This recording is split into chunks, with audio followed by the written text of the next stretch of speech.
Well, hi everyone. Welcome to our Wednesday encouragement. We had a great lunch with our minister candidate, Lindsay Ellis, and his wife, Wendy, this past Saturday, but the weather got in the way of our Sunday service. So he's going to be speaking for us this coming Sunday, the 20th, instead. And so what we're going to do is we're going to record his message, and we'll post our CACC online video around 12 to 12:30 this coming week instead of early in the morning like usual. That way all of you who watch online can see his message this Sunday. And the congregational meeting will still be February 27th as planned. Also, don't forget that we're still going to have our fellowship lunch after the worship service this Sunday in the Family Life Center.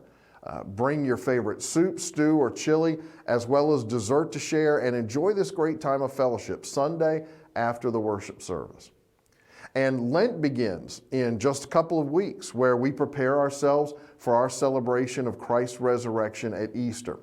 We're going to start our observation of the Lenten season starting Tuesday, March 1st, with a pancake supper from 6 to 7 p.m. And we'll follow that up with our Ash Wednesday service the next night, March 2nd at 6 p.m. It's a great start to the season, preparing your heart for this special time.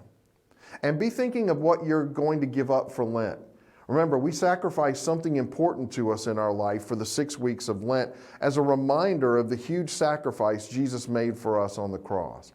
We abstain from that item or activity Monday through Saturday, with Sundays being little mini Easters where we may, if we choose, temporarily interrupt that fast.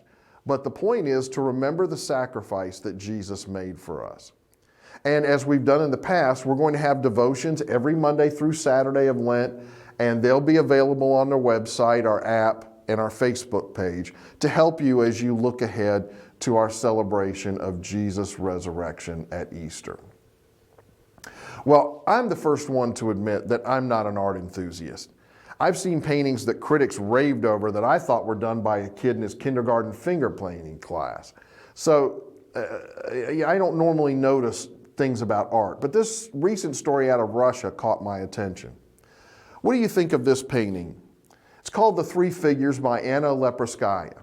It's a nice painting of people, a little abstract, but nothing wild. But there's a problem with it. The two people on the left and right aren't supposed to have eyes. At least they weren't originally painted that way. It seems that the new security guard at the Yeltsin Center in Russia, where the piece was being displayed, was bored on his first day on his new job and thought the painting could use some improvements. So he took out his pen and he drew eyes on two of the people in the painting. This is how the painting looked originally.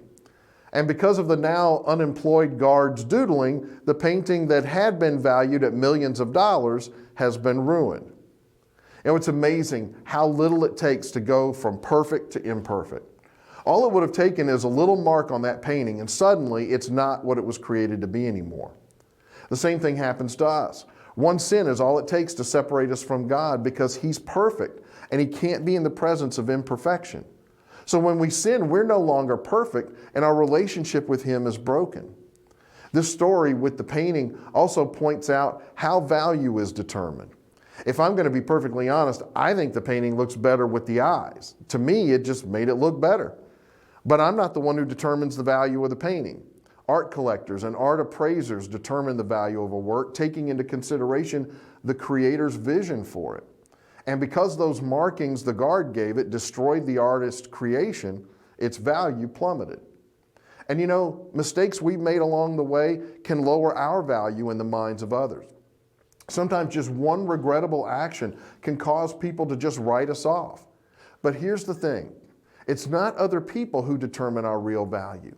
Only our Creator can do that. And we're so valuable to Him, even with our imperfections and mistakes, that He stepped down from heaven and sacrificed Himself for us. Romans 5 says, "You see, at just the right time, when we were still powerless, Christ died for the ungodly." Very rarely will anyone die for a righteous person, though for a good person someone might possibly dare to die. But God demonstrates His own love for us in this: while we were still sinners, Christ died for us. And when the Creator of the universe puts that kind of value on you, the opinions of others shouldn't ever get you down for long. You just keep looking to Him and remembering how valuable you are to Him. The painting is being set to be restored, and it's going to cost over $3,000. It'll be interesting to see what happens to its value after that. The security guard is facing a fine and possible jail time for vandalism. And I hear the security company is changing its policies as well. You can still carry a gun, but no more pens.